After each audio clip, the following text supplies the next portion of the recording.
दोस्तों, आप सभी तो जानते हैं कि जब जब पृथ्वी पर अधर्म का अत्याचार बढ़ा, तब तक भगवान ने धरती पर अवतार लेकर अधर्म का नाश कर धर्म की स्थापना की है। आज हम भगवान विष्णु जी के ऐसे एक अवतार के बारे में जानेंगे जिन्होंने अधर्म का नाश कर धर्म की स्थापना की और कहलाए मर्यादा पुरुषोत्तम श्री राम। नमस्ते फ्रेंड्स, मैं भारती शर्मा और स्वागत है आपका मेरे channel total talent with knowledge में। आज की हमारी इस वीडियो में हम श्री राम जी के संपूर्ण जीवन कथा के बारे में जानेंगे। पौराणिक ग्रंथों के मुताबिक भगवान श्री रामचंद्र एक अवतारी पुरुष थे। उन्हें भगवान विष्णु का 7वां अवतार माना जाता है।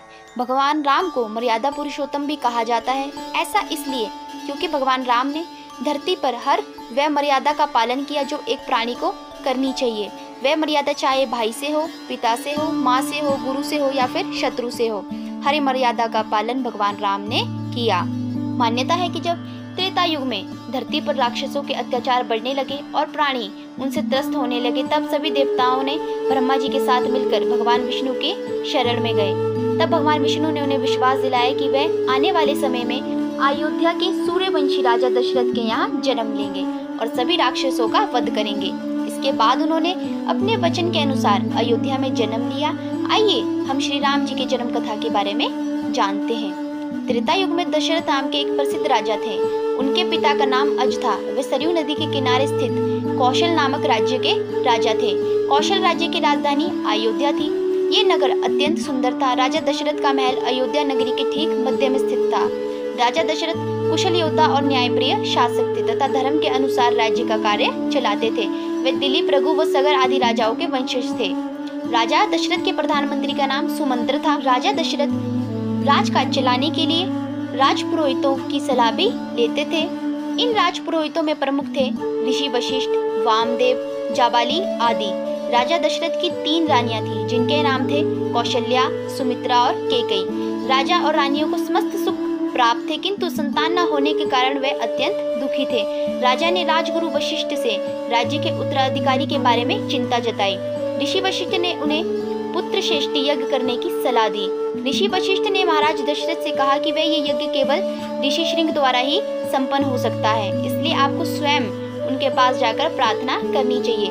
तब महाराज दशरथ ऋषि वशिष्ठ के कहे अनुसार नंगे पैर चलकर ऋषि श्रृंग के आश्रम जाते हैं और उनसे यज्ञ करने की विनती करते हैं। ऋषि श्रृंग राजा दशरथ जी की विनती को स्वीकार कर लेते हैं और राजा दशरथ जी के साथ यज्ञ करने के लिए चल पड़ते हैं। यज्ञ करने के लिए सरयू नदी के किनारे यज्ञशाला बनाई गई। रानियों, मंत्रियों, राजपुरोहितों एवं प्रमुख नागरिकों की उपस्थिति में यज्ञ आरंभ किया गया। राजा दशरथ के द्वारा अग्निकुंड में अंतिम आहुति देते ही अग्निदेव हाथ में सोने से बने बर्तन में प्रसाद के रूप में खीर लेकर उपस्थित हो गए। ऋषि श्रृंग ने अग्निदेव से बर्तन लेकर दशरथ से कहा, ये खीर रानियों को खाने के लिए दे दीजिए। राजा दशरथ ने सर्वप्रथम कौशल्या को सोने का बर्तन दिया जिसमें खीर थी। माता कौशल्या ने आधी खीर लेकर बर्तन माता सुमित्रा को दे दिया। माता सुमित्रा ने भी उसमें से आधी खीर लेकर खीर का बर्तन माता कैकेयी को दे दिया और माता कैकेयी ने भी उसमें से आधी खीर लेकर शेष खीर सुमित्रा को वापस दे दी। इस प्रकार तीनों रानियों ने प्रसाद आदर पूर्वक आपस में बांटकर ग्रहण किया। चैत्र मास के शुक्ल पक्ष की नवमी तिथि को माता कौशल्या ने श्री राम भगवान को जन्म दिया। माता सुमित्रा जी के 2 पुत्र हुए जिनके नाम थे लक्ष्मण और शत्रुघ्न। माता कैकेयी ने एक पुत्र को जन्म दिया जिनका नाम भरत रखा गया। राजा दशरथ को बहुत अधिक प्रसन्नता हुई। महल के साथ साथ पूरी अयोध्या नगरी में खुशी की लहर दौड़ गई। सभी घरों में मंगल गीत गाए जाने लगे।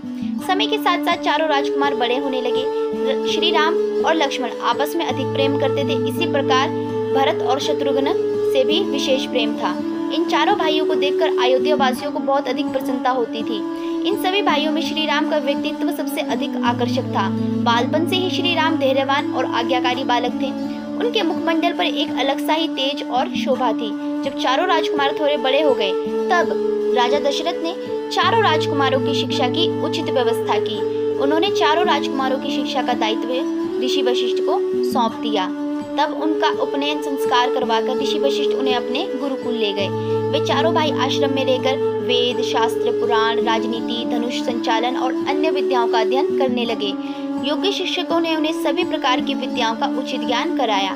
चारों राजकुमार विनय, सदाचारशील आदि गुणों से परिपूर्ण हो गए। जब चारों राजकुमार की शिक्षा दीक्षा संपूर्ण हो गई और वे युवा हो गए, तब उन्हें राजमहल लाया गया।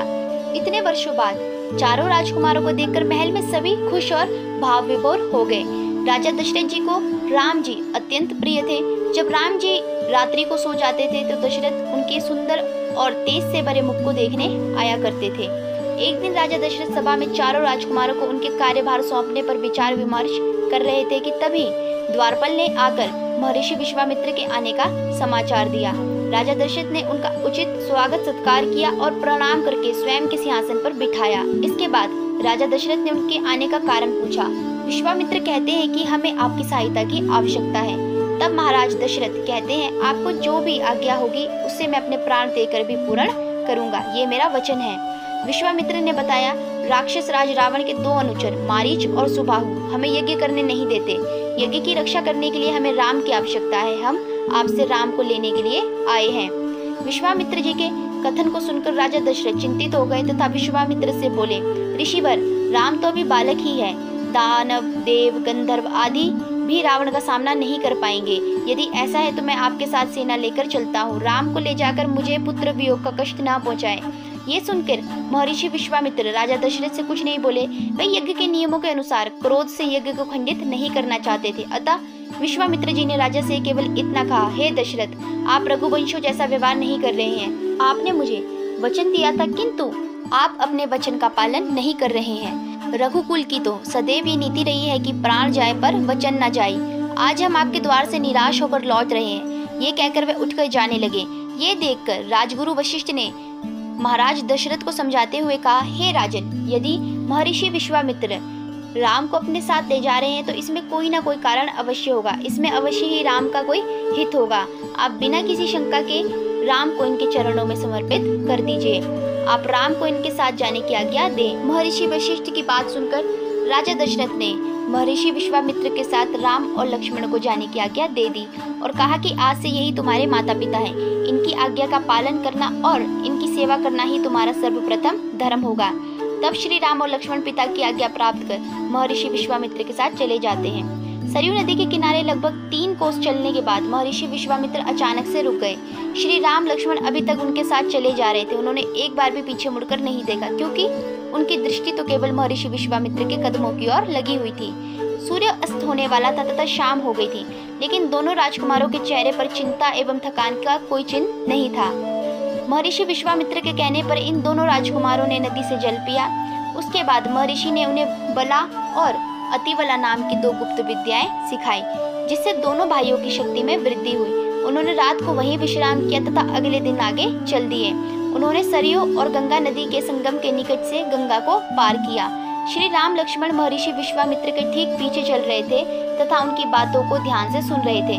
महर्षि ने उन दोनों को मार्ग में पड़ने वाले आश्रमों और वहां रहने वाले लोगों के विषय में तथा वृक्षों और वनस्पतियों के विषय में जानकारियां दी। मार्ग में आगे भयानक वन था। महर्षि विश्वामित्र श्री राम से कहते हैं कि इसी वन में कुछ दूरी पर ताड़का नामक राक्षसी रहती है। ताड़का और उसके पुत्र मारीच दोनों ने मिलकर वन में उपद्रव मचा रखा है, जिसके कारण संपूर्ण क्षेत्र में भय बना हुआ है। ताड़का अत्यंत बलशाली है, तुम्हें उसको मारना है। स्त्री समझकर उस पर दया मत करना। विश्वामित्र के समझाने पर श्री राम ने धनुष की डोरी खींचकर छोड़ दी, जिससे चारों दिशाएं कंपनमय हो उठी। उस गूंज को सुनकर ताड़का गरजती हुई राम की ओर दौड़ी तथा श्री राम पर पत्थर बरसाने लगी। ये सब देखकर श्री राम ने उस पर बाणों की वर्षा कर दी।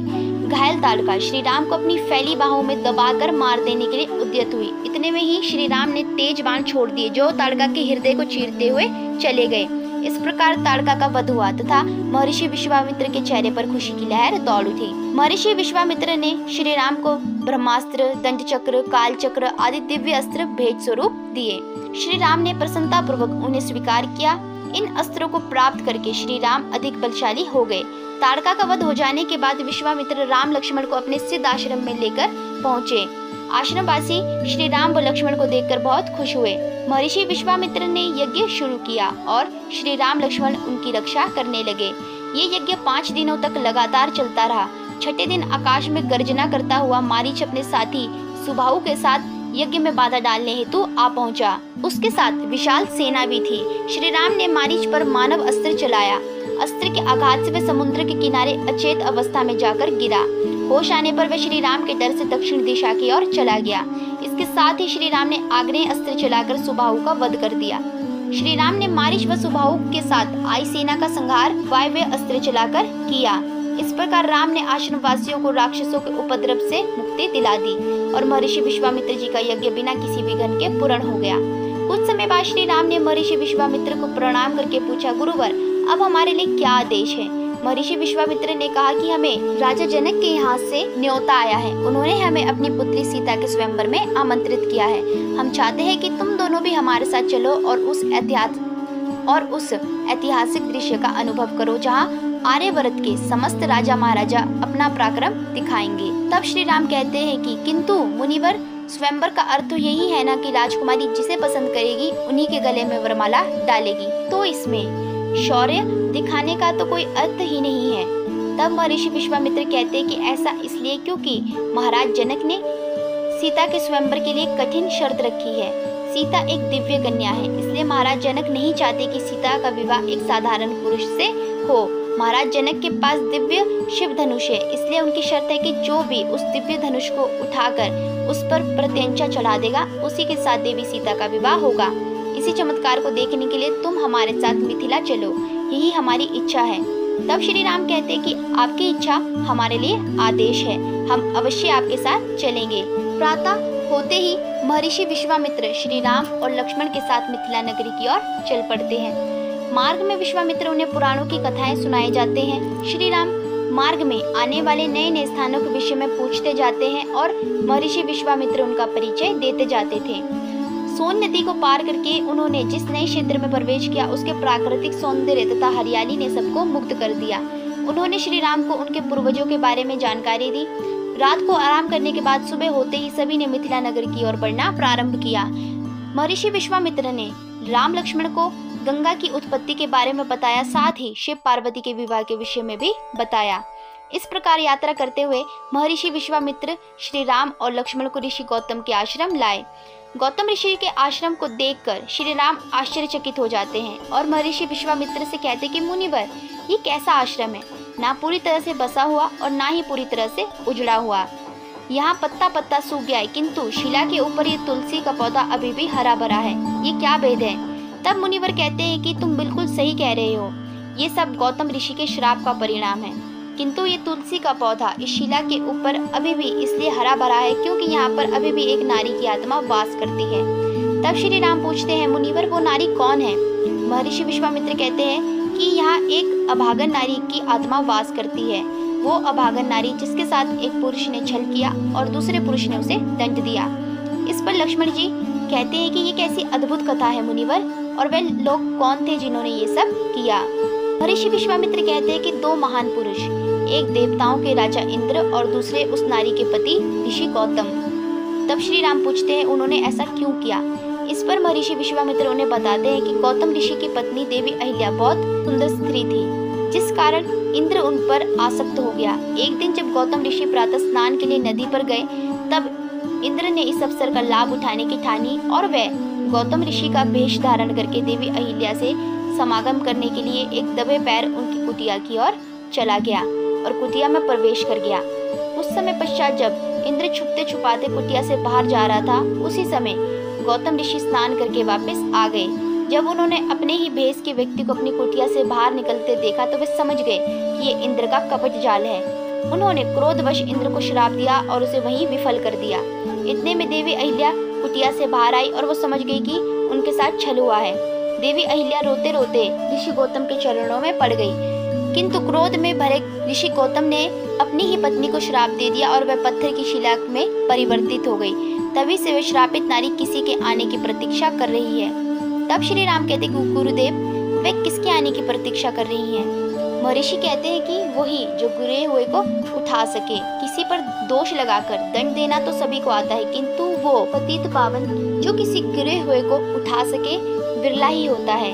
ऐसे महापुरुष के पांव छूने से सारे पाप नष्ट हो जाते हैं। इसलिए राम, इस शिला को अपने चरणों से स्पर्श करके उस अभागन नारी का उद्धार करो। तब महर्षि विश्वामित्र से आज्ञा प्राप्त कर श्री राम उस शिला को अपने पावन चरणों से स्पर्श करते हैं। श्री राम के पावन चरणों से स्पर्श होते ही वह शिला रूपी देवी अहिल्या श्राप से मुक्त होकर अपने वास्तविक रूप में आ जाती हैं। श्राप से मुक्त होने के बाद देवी अहिल्या श्री राम के चरणों में नमन करते हुए उन्हें श्राप से मुक्त करने के लिए धन्यवाद करती हैं और श्री राम से अनुमति लेकर परलोक चली जाती हैं। इसके पश्चात महर्षि विश्वामित्र श्री राम और लक्ष्मण जी के साथ मिथिला नगरी की ओर प्रस्थान कर जाते हैं। ऋषि विश्वामित्र के मिथिला नगर पहुंचने की सूचना पाकर राजा जनक स्वयं उनका स्वागत करने के लिए पहुंचे। सतानंद आदि ऋषि और कुछ विशिष्ट सभासद भी उनके साथ थे। राजा जनक ने महर्षि विश्वामित्र को प्रणाम किया। राजा की दृष्टि दोनों सुंदर राजकुमारों पर टिकी थी। राजा जनक तथा मिथिला नगर के अन्य निवासी विश्वामित्र के साथ आए इन दोनों युवकों के विषय में जानने के लिए उत्सुक थे। राम लक्ष्मण की सुंदर छवि को देखकर राजा जनक ने विश्वामित्र से पूछा, हे मुनिवर, ये दोनों सुंदर युवक कौन हैं? संभवतः ये किसी श्रेष्ठ राजकुल से संबंध रखते हैं। इन्होंने मुझको मुग्ध कर दिया है। यह सुनकर महर्षि विश्वामित्र ने उत्तर दिया, महाराज, ये दोनों राजकुमार राजा दशरथ के पुत्र राम और लक्ष्मण हैं। मैं इन्हें मिथिला नगर लाया हूँ ताकि ये आपके यहाँ रखे प्रसिद्ध धनुष सुनाब को देख सके। आपने इस धनुष के साथ जो प्रतिज्ञा की है मैं उसे भी जानता हूँ। आप अपनी पुत्री सीता का विवाह उस व्यक्ति के साथ करेंगे जो इस धनुष की प्रत्यंचा को चढ़ा देगा। राजा जनक महर्षि विश्वामित्र और अन्य अतिथियों को अतिथि गृह में ले गए। वहाँ उनके रहने की उचित व्यवस्था की गई थी। अतिथि गृह एक सुंदर बगीचे के मध्य में बना हुआ था। सभी ने राजा जनक की व्यवस्था की प्रशंसा की। अतिथि गृह के निकट ही यज्ञशाला थी। प्रातः श्री रामचंद्र और लक्ष्मण महर्षि विश्वामित्र जी की पूजा के लिए पुष्प लाने पुष्प वाटिका में जाते हैं और दूसरी ओर माता सीता भी उसी वाटिका से कुछ दूरी पर स्थित गौरी माता के मंदिर में पूजा करने के लिए आई होती हैं। जब वे पूजा करके लौट रही होती है तब उनके नेत्र श्री राम के नेत्रों से जा मिलते हैं। श्री राम और माता सीता एक दूसरे पर मोहित हो जाते हैं। वे कुछ क्षणों तक एक दूसरे को एकटक निहारते रहते हैं। इतने में माता सीता की सखियां वहां आ जाती है और उन्हें अपने साथ ले जाती हैं। श्री राम पूजा के लिए पुष्प चुनकर लक्ष्मण जी के साथ गुरु विश्वामित्र के पास लौट जाते हैं। अगले दिन प्रातः माता सीता जी का स्वयंवर आयोजित होता है। वहाँ अनेक राज्यों के पराक्रमी राजा स्वयंवर में भाग लेने के लिए आए होते हैं। प्रत्येक राजा बारी बारी अपना पराक्रम दिखाने आते हैं, किंतु प्रत्यंचा चढ़ाना तो दूर, कोई उस धनुष को हिला भी नहीं पाता। ये सब देखकर राजा जनक निराश हो जाते हैं। राजा जनक को निराश होता देखकर गुरु विश्वामित्र श्री राम जी को धनुष पर प्रत्यंचा चढ़ाने की आज्ञा देते हैं। महर्षि विश्वामित्र से आज्ञा प्राप्त कर राम वहां उपस्थित सभी लोगों को प्रणाम करते हैं और एक ही हाथ से शिव धनुष को उठा देते हैं। श्री राम के धनुष पर प्रत्यंचा चढ़ाते समय वह शिव धनुष टूट जाता है।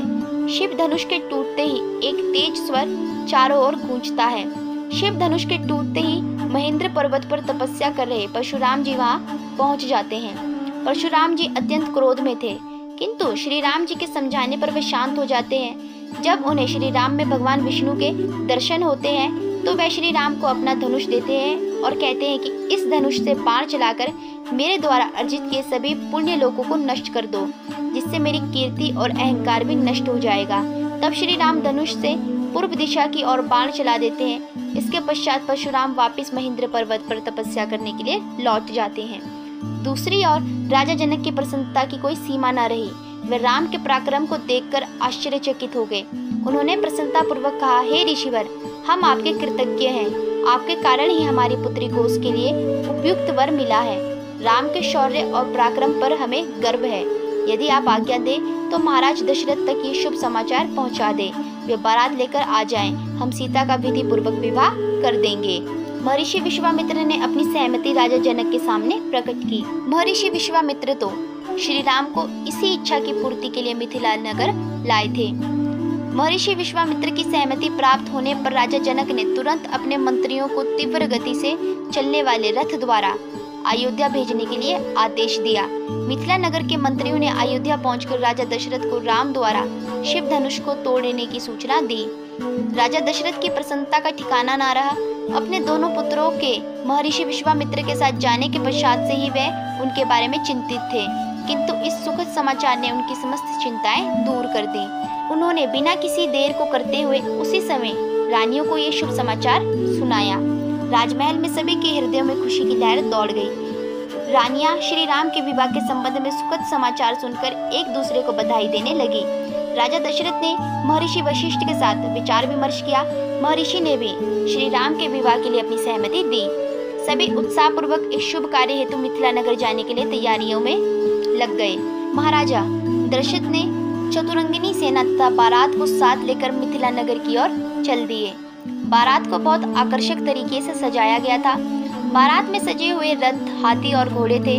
बारात 5वें दिन मिथिला नगर में पहुंची। राजा जनक ने बारात का बहुत सम्मान के साथ भव्य स्वागत किया। उन्होंने महर्षि वशिष्ठ को प्रणाम किया। महर्षि वशिष्ठ को प्रणाम करने के बाद वे राजा दशरथ के गले मिले।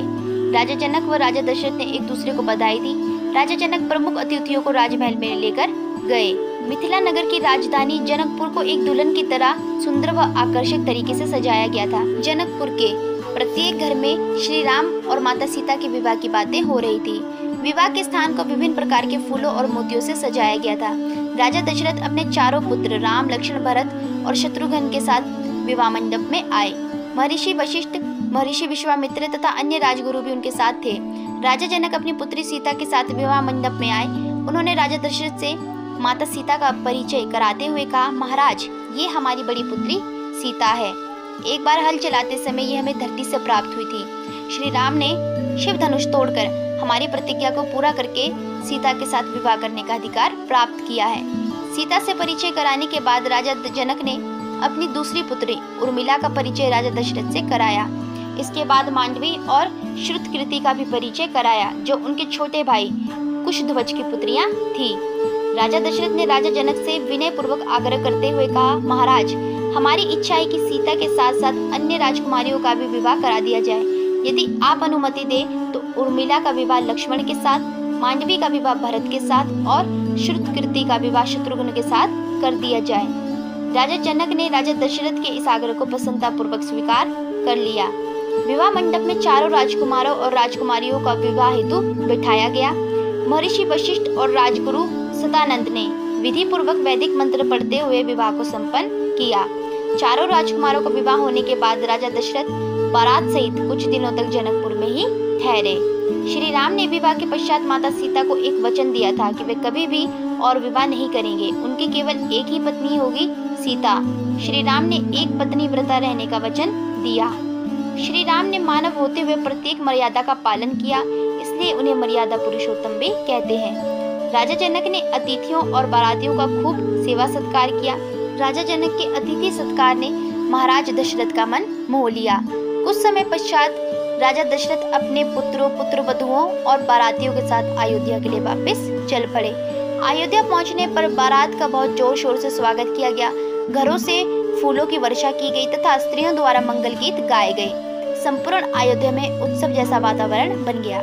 जब राजा दशरथ पुत्र और पुत्रवधुओं सहित राजमहल पहुंचे तो रानियों ने पुत्र और पुत्रवधुओं की आरतियां उतारी। तत्पश्चात सभी राजमहल के अंदर गए। कौशल राज्य में ऐसी खुशहाली का माहौल पहले कभी नहीं देखा गया था। पूरे राज्य में हर्षोल्लास का वातावरण नजर आ रहा था। श्री राम व लक्ष्मण के वापस आने के बाद से अयोध्या नगरी में सुख व शांति का माहौल था। श्री राम, लक्ष्मण, भरत, शत्रुघ्न चारों भाई आनंद पूर्वक अपनी अपनी पत्नियों के साथ रह रहे थे। कुछ समय पश्चात भरत के मामा युधाजित भरत को अपने साथ ले गए। उनके साथ शत्रुघ्न भी चले गए। ननिहाल में भरत और शत्रुघ्न को प्रेम पूर्वक रखा गया। वे जब जब लौटने की बात करते तो उनके नाना उन्हें रोक लेते। उधर अयोध्या में राम अपने पिता के साथ राजकाज में मन लगाकर कार्य करने लगे। वे जनता के हितों को ध्यान में रखकर ही योजनाएं बनाते और उन्हें पूर्ण करते थे। श्री राम सदैव से जनता के प्रिय थे। श्री राम का विनम्र स्वभाव सभी को अपनी ओर आकर्षित करता था। अपने पुत्र श्री राम को इस प्रकार जनहितकारी कार्यों को करते देखकर राजा दशरथ अत्यंत प्रसन्न हो उठते थे। उन्होंने श्री राम को युवराज बनाने का पूरा मन बना लिया। युवराज बनाने के विषय पर विचार विमर्श करने के लिए राजा दशरथ ने मित्र राजाओं को निमंत्रण भेजकर अयोध्या बुलाया। राजा दशरथ ने आमंत्रित सभी राजाओं से मंत्रणा करने के बाद अयोध्या के विशिष्ट नागरिकों को संबोधित करते हुए श्री राम को युवराज बनाने का प्रस्ताव रखा। सभी ने सहर्ष भाव से इस प्रस्ताव का समर्थन किया और वे सभी श्री राम को राजा बनाने के प्रस्ताव से बहुत प्रसन्न थे। राजा दशरथ ने अगले दिन ही श्री राम का राज्याभिषेक करने की घोषणा कर दी। उन्होंने सुमंत्र से राम को सभा में लाने के लिए कहा। श्री राम के सभा में आने पर राजा दशरथ ने उनसे कहा, हे पुत्र, अब राज्य का कार्यभार तुम्हें संभालना है। अब मैं वृद्ध हो चुका हूँ और राज्य के कार्यभार से मुक्त होना चाहता हूँ। हमने और यहाँ उपस्थित सभी लोगों ने तुम्हें युवराज बनाने का निर्णय लिया है। तुम अपनी वंश के परंपराओं और मर्यादों को ध्यान में रखते हुए राजकाज चलाने का प्रयत्न करना। किंतु श्री राम अपने पिता के इस कथन को सुनकर दुखी हो जाते हैं और कहते हैं कि महाराज दशरथ जैसे प्रतापी राजा के होते हुए मैं अयोध्या के राज सिंहासन को ग्रहण कर लूंगा। ऐसा आप लोगों ने सोचा भी कैसे? मेरी प्रसन्नता इनके श्री चरणों की सेवा में है और इनको हटाकर मैं इनका स्थान ग्रहण कर लूंगा। मेरे लिए ऐसा विचार करके भी आप लोगों ने मेरे साथ बहुत बड़ा अन्याय किया है। किंतु हो सकता है कि मेरे ही चरित्र में कोई खोट हो, इसलिए आप लोगों ने मेरे लिए ऐसी बात सोची। श्री राम के ऐसे वचनों को सुनने के बाद राजा दशरथ और महर्षि वशिष्ठ उन्हें समझाते हैं। पिता और गुरुदेव के समझाने के पश्चात श्री राम अनमने मन से राज्याभिषेक कराने के लिए तैयार हो जाते हैं। तब महर्षि वशिष्ठ कहते हैं कि राज्याभिषेक के लिए कल का मुहूर्त अति उत्तम है, अगला मुहूर्त देर से मिलेगा। किंतु श्री राम कहते हैं कि अभी तो भरत और शत्रुघ्न भी नहीं है। इस पर आर्य सुमंत्र कहते हैं कि दोनों राजकुमारों को आने में विलंब होगा और वे इतनी शीघ्रता से आ भी नहीं पाएंगे, अतः मेरे विचार में कल राज्याभिषेक हो जाना चाहिए। तब महाराज दशरथ कहते हैं कि चारों ओर घोषणा कर दी जाए कि कल राम का राज्याभिषेक होगा। राम माता कौशल्या के पास गए और उन्हें अगले दिन होने वाले राज तिलक का समाचार सुनाया। ये शुभ समाचार सुनकर कौशल्या माता की खुशी का ठिकाना ना रहा और उन्होंने श्री राम को प्रेम पूर्वक अपने हृदय से लगा लिया। श्री राम के राज तिलक का समाचार पाकर सभी नगरवासी अत्यंत प्रसन्नता के साथ एक दूसरे को बधाइयां देने लगे और मंगल गीत गाने लगे। अयोध्या नगरी में अत्यधिक प्रसन्नता का माहौल बना हुआ था, किंतु केकई की दासी मंथरा इस समाचार को सुनकर प्रसन्न नहीं हुई। मंथरा के कमर पर कुबड़ निकला हुआ था। वह बदसूरत होने के साथ साथ चालाक और कपटी भी थी। श्री राम के अभिषेक के शुभ समाचार को सुनते ही वह तुरंत केकई के पास पहुंच गई। उसने केकई को राम के राज तिलक का समाचार सुनाया। देवी केकई को भड़काने के लिए कहा कि राजा दशरथ ने भरत को इसलिए ननिहाल भेजा है जिससे कि वह राम को राजा बना सके। राम के राजा बनने पर तुम्हारे सुख के दिन भी समाप्त हो जाएंगे। किंतु महारानी केकई श्री राम के राज्याभिषेक की बात सुनकर बहुत प्रसन्न थी। महारानी केकई श्री राम को भरत के समान ही स्नेह करती थी और श्री राम भी माता केकई से अत्यधिक प्रेम करते थे। श्री राम जब कहीं से भी लौटते थे तो वह सर्वप्रथम माता केकई से मिलने और उनका आशीर्वाद लेने जाते थे। अतः उन्होंने श्री राम के राजा बन जाने पर खुशी प्रकट की और अपनी दासी मंथरा को हार भेंट किए। किंतु कपटी मंथरा ने हार फेंककर देवी केकई को फिर भड़काना शुरू कर दिया। उसने कहा, राम के राजा बन जाने पर कौशल्या राजमाता बन जाएगी और तुम उसकी दासी बन जाओगी। राम भरत को प्रेम नहीं करता, राजा बनते ही वह भरत की जान ले लेगा। तुम भोली हो, तुम्हें आने वाले बुरे दिनों की तनिक भी चिंता नहीं है। राम के राजा बन जाने पर कौशल्या तुमसे गिन गिन कर बदले लेगी। राजमाता बनते ही वे तुम्हारी दुर्दशा कर देगी और भरत को भी परेशान किया जाएगा, सो अलग। धीरे धीरे केकई पर मंथरा की बातों का असर होने लगा। उसे अपना भविष्य सचमुच अंधकार में लगने लगा। मंथरा केकई के मुख पर आते जाते भावों को ध्यान से देख रही थी कि उसकी बातों का कितना असर हो रहा है। उसने देवी केकई को कुटिलता पूर्वक सलाह दी कि तुम इस संकट से बच सकती हो। राजा दशरथ तुम्हें अन्य रानियों से अधिक चाहते हैं, तुम उनसे 2 वरदान मांग लो। वे केकई को याद दिलाती है कि जब शंबासुर ने इंद्र पर आक्रमण किया था तब राजा दशरथ ने इंद्र की सहायता करने गए थे। उस समय तुम भी राजा की साथ थी। उस युद्ध में तुमने राजा दशरथ के प्राण बचाए थे। राजा दशरथ ने प्रसन्न होकर तुम्हें 2 वरदान मांगने के लिए कहा था। तुमने वे 2 वरदान अभी तक नहीं मांगे हैं। अब समय आ गया है, तुम राजा से अपने वे 2 वरदान मांग लो। एक वरदान में भरत का राज तिलक और दूसरे वरदान में राम को 14 वर्ष के लिए वनवास। केकई को मंथरा की बातें सत्य लगने लगी। उन्होंने निर्णय किया कि वह राजा से 2 वरदान अवश्य मांगेगी। मंथरा ने योजना बनाकर केकई को समझाया कि तुम मैले कपड़े पहनकर कोप भवन में चली जाओ। महाराज के वहां आने पर न तुम उनकी ओर देखना और न ही बातें करना। तुमसे अत्यधिक प्रेम करने के कारण वह तुम्हें इस दुख में नहीं देख पाएंगे। फिर उन्हें सारी बातें याद दिलाकर उनसे अपने 2 वरदान मांग लेना। रात को महल में जाने पर राजा दशरथ को देवी केकई की नाराजगी का कारण पता चला। राजा अपनी तीनों रानियों में देवी केकई को सबसे अधिक प्रेम करते थे। केकई की अप्रसन्नता का पता चलते ही वह उसे मनाने के लिए कोप भवन में पहुंच गए। वहां पहुंचकर उन्होंने प्रेम पूर्वक अप्रसन्नता का कारण पूछा, साथ ही ये भी कहा कि तुम्हारी खुशी के लिए मैं कुछ भी करने के लिए तैयार हूँ। तुम्हारा अपमान करने वाले का मैं वध कर दूंगा। मैं प्रिय राम की शपथ देकर कहता हूँ कि तुम जो भी कहोगे मैं वही करूँगा। देवी कैकेयी ने इस अवसर का लाभ उठाने की सोची और मंथरा के द्वारा बताए गए दोनों वरदान राजा से मांगे। पहला वरदान भरत को राजा बनाने का तथा दूसरा वरदान राम को 14 वर्ष का वनवास देने का। इन दोनों वरदानों को सुनते ही राजा दशरथ आश्चर्य व शोक से भर गए। राम के बारे में वनवास की बात सुनकर राजा को इतना गहरा आघात लगा कि वे मूर्छित हो गए। होश में आने पर वे कैकेयी को समझाने लगे, मैं भरत को राजा बना दूंगा, लेकिन तुम राम को वनवास भेजने का विचार मन से त्याग दो। किंतु देवी कैकेयी ने हठ नहीं छोड़ा और कहने लगी, यदि आप वरदान देकर उसका पालन नहीं करेंगे तो मैं आत्महत्या कर लूंगी। उससे आपका अनादर होगा, आपका अपयश चारों ओर फैल जाएगा। आपके पूर्वजों ने अपने वचनों को पूर्ण करने के लिए अनेक बलिदान दिए है, किंतु क्या आप राम के लिए उस यश को अपयश में बदल देंगे? देवी कैकेयी की बातें सुनकर राजा दशरथ पुनः मूर्छित हो गए और सारी रात उसी स्थिति में पड़े रहे। राजा दशरथ और कैकेयी के मध्य हुई बातों के विषय में किसी को भी पता नहीं चला। नगरी ने रात भर प्रसन्नता पूर्वक जागरण किया। गुरु वशिष्ठ भी सुबह होने की प्रतीक्षा में रात भर जागते रहे। सभी लोग बड़ी आशा व प्रसन्नता के साथ अगले दिन की सुबह की प्रतीक्षा कर रहे थे। अंततः सवेरा होने पर वह शुभ आ ही गई, जिसकी सभी को बेसब्री से प्रतीक्षा थी।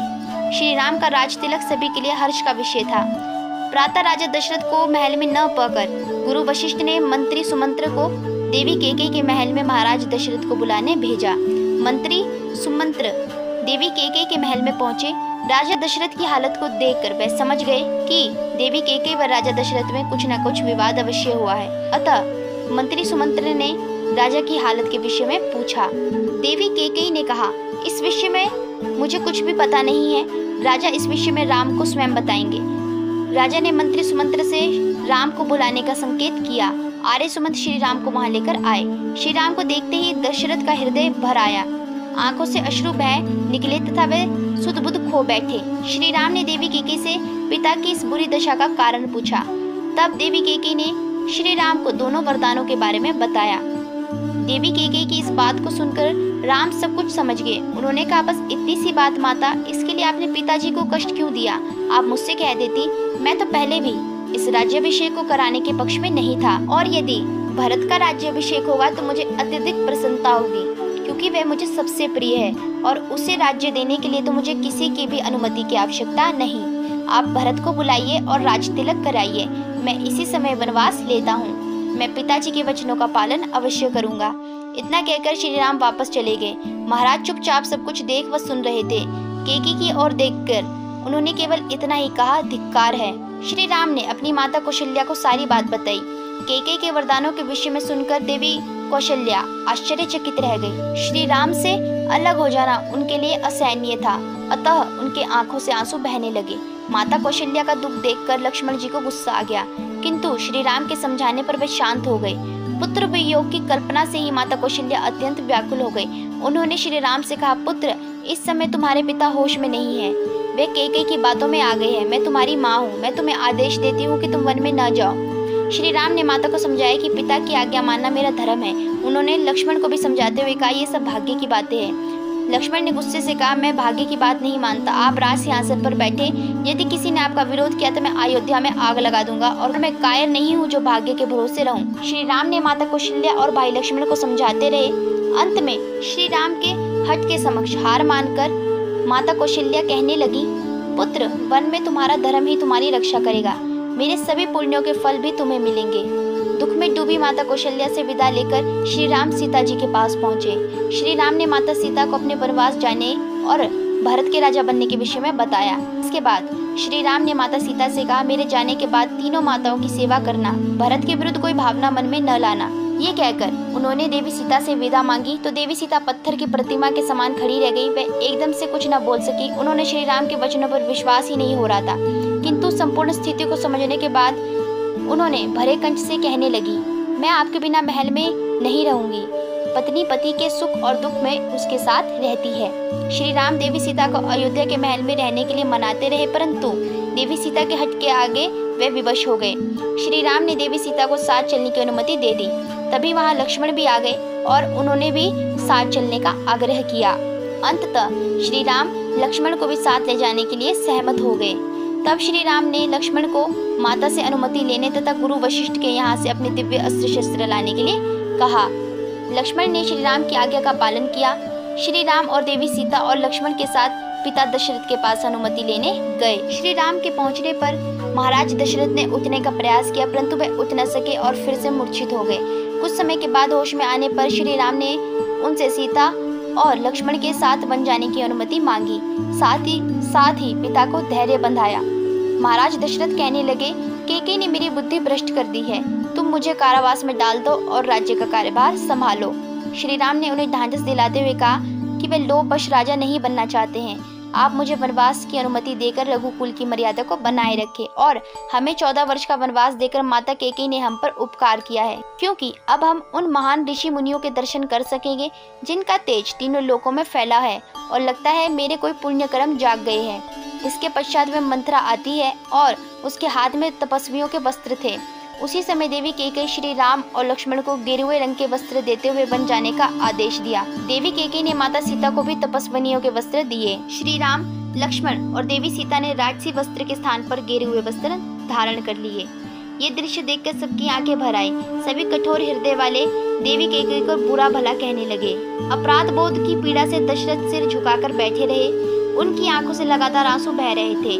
माता सुमित्रा ने लक्ष्मण को शिक्षा दी कि राम और सीता को माता पिता मानकर उनकी सेवा करना, उनकी हर प्रकार से रक्षा करना, अपने प्राणों की चिंता न करके श्री राम और देवी सीता की सेवा करना। राजा दशरथ और तीनों माताओं से विदा लेकर श्री राम, लक्ष्मण और देवी सीता राजमहल से बाहर आए।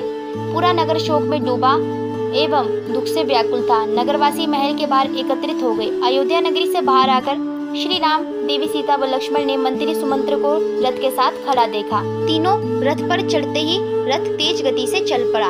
राजा दशरथ, माता कौशल्या, माता सुमित्रा और नगरवासी रथ के पीछे दौड़ रहे थे। पूरी नगरी में राम राम, हमारे राम, हे लक्ष्मण, हे सीता के स्वर गूंज रहे थे। रथ के आंखों से ओझल होते ही राजा दशरथ वहीं गिर गए। रानियां किसी प्रकार उन्हें राजमहल में ले आई। पुत्र वियोग में राजा दशरथ राम पुत्र राम पुकार रहे थे। अयोध्या नगरी शोक सागर में डूबी हुई थी। अनेक नगरवासी रथ के पीछे पीछे भाग रहे थे। वे श्री राम द्वारा समझाने पर भी वापस नहीं लौटना चाहते थे। विवश होकर श्री राम और लक्ष्मण और माता सीता जी को उन्हें अपने साथ ले जाना पड़ा। शाम को तमसा नदी के किनारे पहुंचने पर रात को वहीं ठहरने का निर्णय लिया गया। एक लंबी दूरी तक पैदल चलकर आने के कारण थक कर नगरवासी गहरी नींद में सो गए। अभी दिन नहीं निकला था कि राम उठ गए। उन्होंने सुमंत्र को चुपचाप रथ चलाने के लिए कहा। नगरवासियों को कष्ट न देने की इच्छा से श्री राम ने चुपचाप वहां से जाने का निश्चय किया। सवेरे आंख खुलने पर लोग निराश से भर गए। उन्होंने श्री राम, लक्ष्मण और माता सीता को कहीं नहीं पाकर अंत में वे उदास मन से अयोध्या वापस लौट गए। रथ तेज गति से दक्षिण दिशा की ओर आगे बढ़ रहा था। गोमती और सई नदी को पार करने के बाद वे रुक गए, क्योंकि राजा दशरथ के कौशल राज्य की सीमा यहाँ समाप्त होती थी। जन्मभूमि को छोड़ते हुए श्री राम का हृदय भर आया। उनकी आंखों के समक्ष जीवन की अनेक घटनाएं घूम गई। उन्होंने आर्य सुमंत के सामने अपने हृदय की पीड़ा प्रकट करते हुए कहा कि अब न जाने कब अयोध्या लौटना होगा, सरयू नदी के किनारे पर न जाने कब घूमूंगा, न जाने माता पिता से कब भेंट होगी। शोक में डूबे श्री राम ने अयोध्या की ओर मुख किया और हाथ जोड़कर प्रणाम किया और वहां की सीमा से कुछ मिट्टी अपने वस्त्र में बांध ली ताकि वह प्रतिदिन उसकी पूजा कर सके। इसके बाद रथ आगे बढ़ा। शाम होने पर वे गंगा नदी के किनारे बसे एक गांव पहुंचे। वहां निषाद राज घू का शासन था। श्री राम के आगमन का समाचार जानकर निषाद राज अनेक लोगों के साथ उनका स्वागत करने के लिए पहुंचे। श्री राम के वनवास के विषय में जानकर उन्होंने श्री राम से वहीं ठहरने की प्रार्थना की। निषाद राज ने वहां का राज्य संभालने की प्रार्थना श्री राम से की। निषाद राज घू के प्रेम पूर्ण व्यवहार को देखकर श्री राम ने उन्हें अपने हृदय से लगा लिया और समझाया कि वचनानुसार वे किसी भी राज्य में नहीं ठहर सकते। श्री राम और माता सीता रात्रि में वहीं तृणशैया पर सोए और लक्ष्मण जी ने रात भर जागकर वहीं पहरा दिया। सवेरा होने पर श्री राम ने आर्य सुमंत को लौट जाने का आग्रह करते हुए कहा कि हमारी ओर से सभी माताओं और पिताजी को प्रणाम कहिएगा। भरत को समझाना कि वे तीनों माताओं को समान रूप से ध्यान रखें। आर्य सुमंत से भी उन्होंने कहा कि वे सभी का ध्यान रखें। श्री राम की आज्ञा पाकर आर्य सुमंत अयोध्या के लिए चल पड़े।